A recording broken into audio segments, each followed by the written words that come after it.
안녕하세요. 12월 11일 월요일 큐티 가이드 시작하겠습니다. 오늘 본문은 로마서 16장 17절로 20절까지 말씀입니다. 최근에 손편지를 써보신 적 있으십니까?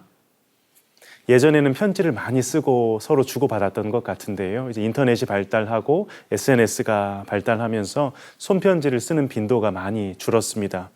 그래도 기억을 더듬어서 만일 사랑하는 누군가에게 편지를 쓴다고 가정해 보겠습니다. 처음 인사로 길을 시작해서 할 말을 전하고 어느덧 막바지에 접어듭니다. 마지막 부분에는 주로 무엇을 쓰실 것 같으십니까? 끝인사를 앞두고 마지막 말을 남기신다면 어떤 내용을 쓰시겠습니까? 혹 편지의 내용이 무거웠다 해도 마지막 부분에는 긍정적이고 보통 밝은 내용을 쓸 것 같아요. 꼭 기억해야 할 것이 있다면 한 번 더 강조하거나 혹은 편지의 핵심을 다시 한번 요약하는 분들도 계실 것 같습니다. 사도는 오늘 로마 교인들에게 끝인사 전에 경고를 합니다.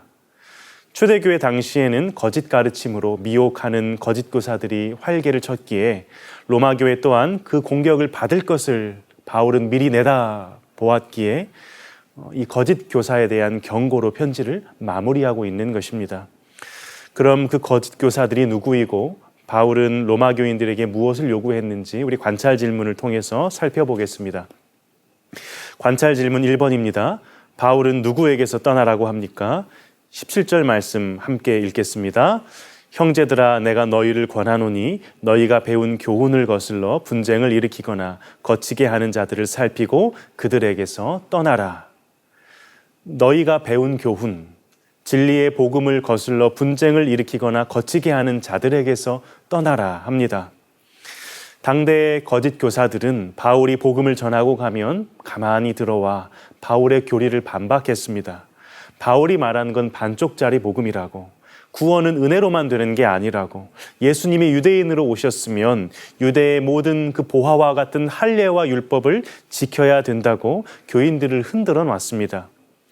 바울은 로마 교회에도 거짓 교리를 가지고 들어올 이들을 예상하고 진리의 말씀을 거스르는 자들을 경계하고 그들이 나타나면 피하라 이야기합니다.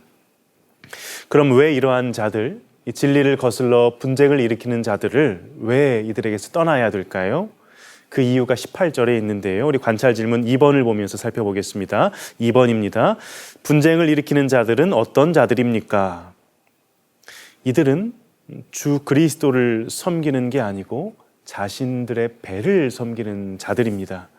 그러니까 그들의 우상은 배부르게 음식을 먹는 것이다 이 말입니다. 그러니까 이들은 말로는 하나님을 섬기는 것처럼 보이지만 사실은 자신의 배를 이 땅에 먹고 사는 것을 신으로 삼고 영적인 것을 추구하고 말하는 것처럼 보이지만 땅의 행복만을 추구하는 사람들입니다. 십자가의 삶이 무엇입니까? 십자가는 자신이 죽어서 남이 살아나는, 자신이 낮아져서 남들이 높아지고 부유하게 되는 삶 아닙니까? 그런데 이들은 자신이 낮아지거나 죽을 생각이 없어요. 그저 자신의 배만 채우는 게 목표입니다.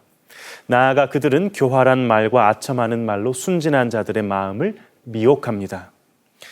3번입니다. 바울은 순종한 성도에게 무엇을 원합니까? 19절에 선한 데는 지혜롭고 악한 데는 미련할 것을 원한다 말합니다. 우리는 가만히 놔두면 자연스럽게 땅의 생각을 하고 땅으로 가는 존재입니다. 그런 우리를 위해 주께서 하늘을 열고 하늘로부터 땅으로 오셨죠. 그렇게 그 주님께 속한 우리들은 하늘을 보며 살아가야 합니다. 보이지는 않지만 실존하는 하나님의 나라를 보고 소망하며 살아야 합니다. 하나님께서 선이라 말씀하시는 것을 좇아 살고 하나님의 말씀에 합당하지 않은 것, 곧 악은 멀리해야 합니다. 그것이 신자가 사는 길이요 사람이 사람다울 수 있는 길입니다. 마지막 연구와 묵상 4번입니다. 선한 데 지혜롭고 악한 데 미련하기 위해서는 어떻게 해야 하는지 묵상해 봅시다.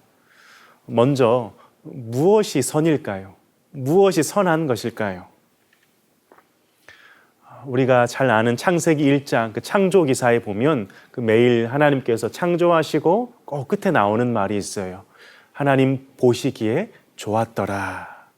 여기서 이 좋았다는 단어, 이 토브라는 단어가 바로 선을 뜻하는 단어입니다.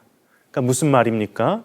선이라는 것은 하나님께서 보시기에 좋은 것, 하나님께서 옳다고 하시는 게 선입니다. 그럼 반대로 악이라는 것은요, 하나님 보시기에 좋지 않은 것, 하나님 보시기에 아닌 것, 잘못된 것이 악이라는 이야기입니다.